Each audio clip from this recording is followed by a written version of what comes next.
Hello friends, welcome to our YouTube channel. 26 अक्टूबर 2020 के MCQs हमारे पास रेडी है, तो चलिए स्टार्ट करते हैं। Question number 1। Recently the central government waived interest on loans. Which of the following statement is और are correct in this regard?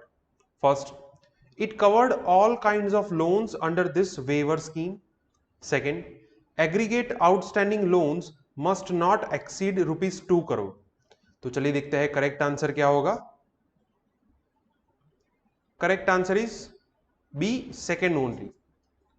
First जो है वो इनकरेक्ट, बिकॉज यहां पे क्या लिखा है, ऑल काइंड्स ऑफ लोन्स, सारी लोन्स जो है उन सभी के अंदर इंटरेस्ट जो है वो वेव किया जाएगा, तो ये इनकरेक्ट है। बिकॉज सेंट्रल गवर्नमेंट ने कुछ सर्टेन कैटेगरीज की लोन है, उन्हीं को ये एग्जामिशन दिया है, तो इस वजह से ये फर्स्ट जो है वो इनकरेक्ट होगा। सेकेंड जो है वो करेक्ट है कि आपकी जो आउटस्टैंडिंग लोन है it should not exceed rupees 2 crore, because अगर 2 करोड़ से ज्यादा होगी तो इंटरेस्ट की वैल्यू जो है वो काफी ज्यादा हो जाएगी। तो चलिए देखते हैं कि ये स्कीम है क्या। आज ही की सॉरी, ये संडे का न्यूज़पेपर है। आज दशहरा की कल छुट्टी थी, इस वजह से न्यूज़पेपर नहीं आया, तो यहाँ पे जितने भी आर्टिकल है वो सभी संडे के न्यूज़पेपर के हैं। तो यहाँ पे गवर्नमेंट ने टोटल 6 कैटेगरीज की लोन्स जो है उन सभी को ये वेवर डिक्लेयर किया है, जिसके अंदर होम लोन है, एजुकेशन लोन है, consumer durable, automobiles, credit cards and loans to MSMEs. इन सभी लोन्स को एग्जेम्प्ट किया है। यहाँ पे उनकी कंडीशंस दी गई है कि बोरोवर्स ने अगर मोराटोरियम पीरियड सिलेक्ट नहीं किया होगा फिर भी उनको ये वेवर दिया जाएगा, लेकिन कंडीशन है कि 2 करोड़ तक की लिमिट होनी चाहिए। Question number 2। Which of the following statement is और are correct about the state of Bihar? First, Bihar has unemployment rate higher than the national average. Second, Bihar's economy is largely dependent on agriculture. तो चलिए देखते हैं correct answer क्या होगा। Correct answer is C, both 1 and 2। दोनों statement जो है वो करेक्ट है। बिहार के अंदर अनएम्प्लॉयमेंट रेट जो है वो पूरे इंडिया में सबसे हाईएस्ट है, इट स्टैंड्स अबाउट 10%। और नेशनल एवरेज की बात करें तो वो 5 से 6% के बीच में है। तो आप कह सकते हैं कि बिहार में अनएम्प्लॉयमेंट रेट जो है वो नेशनल एवरेज से ऑलमोस्ट डबल है। तो ये फर्स्ट जो है वो करेक्ट होगा। सेकेंड जो है वो भी करेक्ट है। बिहार की इकोनॉमी जो है वो लार्जली एग्रीकल्चर के ऊपर डिपेंडेंट है। इसी वजह से क्या होता है कि वहां पे जो वर्कर्स है उनको काम नहीं मिलता, तो वो माइग्रेट होते हैं दूसरे एरियाज की ओर। So they are found in almost every different areas of our country, जहाँ पे ये उनकी इकोनॉमी एग्रीकल्चर के ऊपर डिपेंडेंट है, इसलिए वहां पे इंटरनल माइग्रेशन रेट जो है वो काफी ज्यादा है। सो बिहार के अंदर अभी इलेक्शंस होने जा रहे हैं। सभी पार्टीज अपने मैनिफेस्टोज में ये कह रहे हैं कि हम जॉब्स क्रिएट करेंगे और हम फ्री वैक्सीनेशंस प्रोवाइड करेंगे कोविड-19 के लिए। तो ये बिहार के बारे में ये सब चीजें आपको पता होनी चाहिए कि फैक्ट क्या है और पॉलिटिकल एजेंडा क्या होता है। Question number 3। Which of the following statement is और are correct about the state of agriculture in Rajasthan? First, Rajasthan is one of the largest states in India taking part in organic farming. Second, about 1/4 of contribution of states GSDP, that is gross state domestic product, comes from agriculture and allied sectors. तो चलिए देखते हैं correct answer क्या होगा। Correct answer is C, both 1 and 2। दोनों statement जो है वो करेक्ट है। राजस्थान जो है it is one of the largest states जिसके अंदर ऑर्गेनिक फार्मिंग जो है वो सबसे ज्यादा होता है। राजस्थान के अंदर सिर्फ 81,000 हेक्टर्स लैंड जो है वो रजिस्टर हुई है ऑर्गेनिक फार्मिंग के अंदर। आप देख सकते हैं कि इतनी ज्यादा मात्रा में लैंड जो है वो ऑर्गेनिक फार्मिंग में सिर्फ रजिस्टर हुई है, राइट। तो ये रजिस्टर्ड लैंड है जहां पे ऑर्गेनिक फार्मिंग की जाती है, तो ये फर्स्ट जो है वो करेक्ट होगा। इतनी बड़ी लैंड है इस पर्टिकुलर ऑर्गेनिक फार्मिंग के अंदर। सेकंड जो है वो भी करेक्ट है। ऑलमोस्ट 25% उसके जीडीपी के अंदर हिस्सा जो है वो एग्रीकल्चर एंड अलाइड सेक्टर का है, तो इस वजह से ये भी करेक्ट होगा। Answer is C, both 1 and 2। So Rajasthan assembly जो है उसका भी सेशन होने वाला है, और वो भी सेंट्रल गवर्नमेंट के जो फार्म बिल्स है उनको अपोज करने वाले हैं, उनके खिलाफ अपने खुद के नए लॉज रखने वाले हैं। तो सेम प्रैक्टिस जो है वो स्टेट ऑफ पंजाब ने भी की थी, राइट। तो इस वजह से आपको पता होना चाहिए कि ये राजस्थान की एग्रीकल्चर का स्टेटस क्या है, पंजाब की एग्रीकल्चर का स्टेटस क्या है। Question number 4, which of the following statement is और are correct about graded response action plan?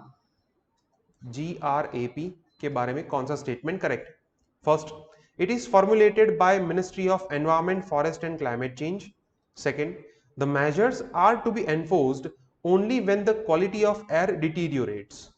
Third, certain strict measures are taken when air quality goes at the stage of emergency.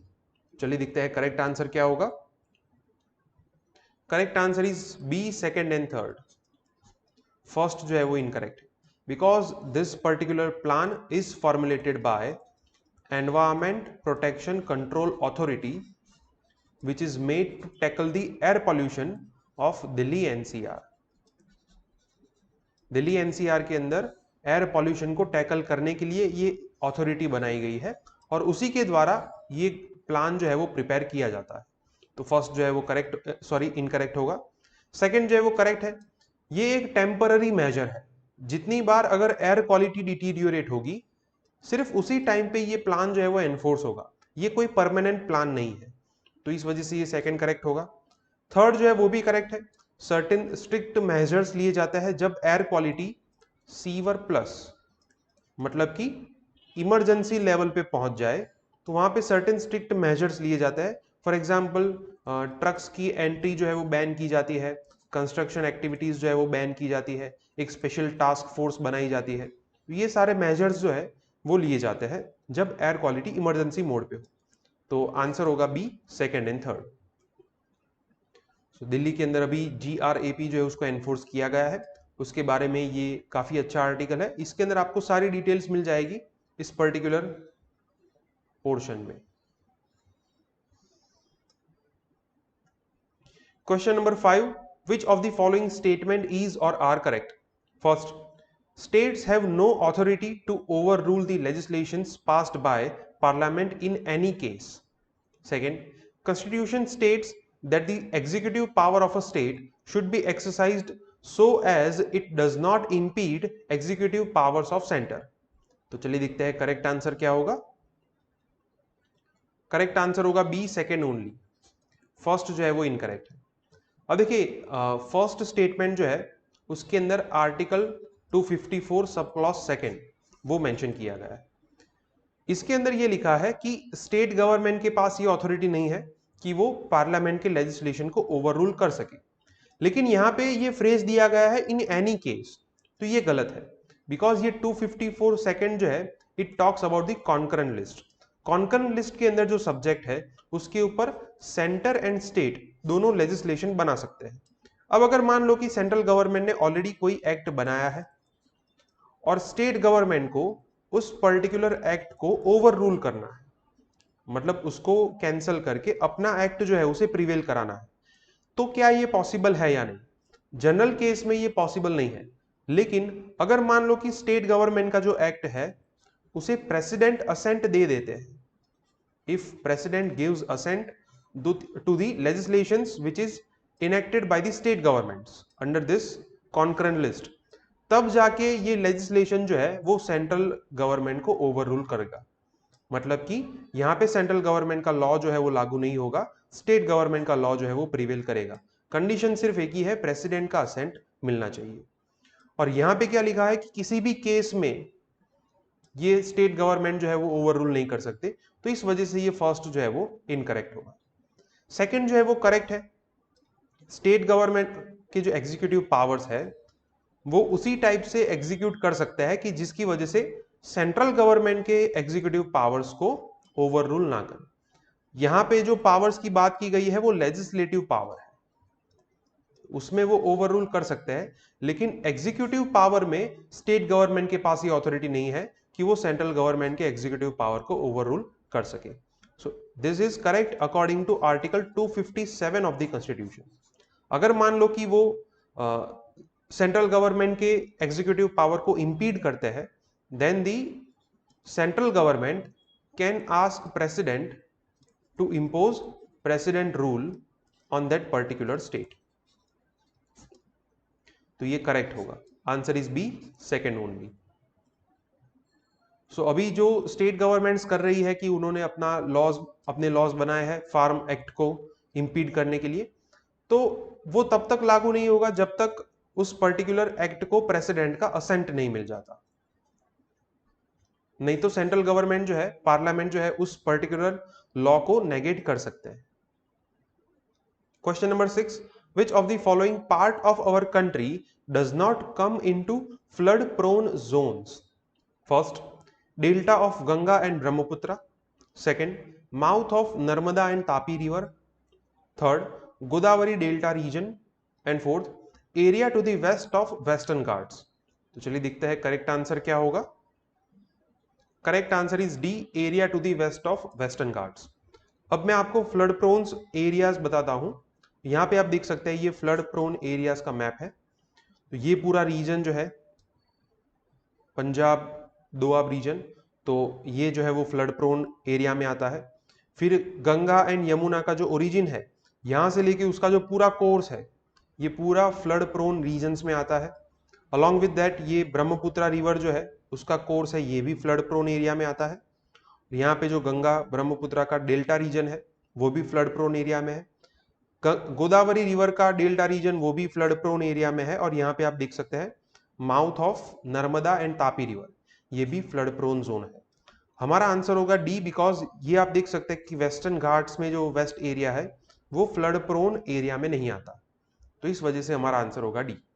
अभी आंध्र प्रदेश के अंदर जो flood आया था, तो उसको manage करने के लिए, उसको ऑडिट करने के लिए सेंट्रल गवर्नमेंट ने एक टीम बनाई है that will assess the flood damage.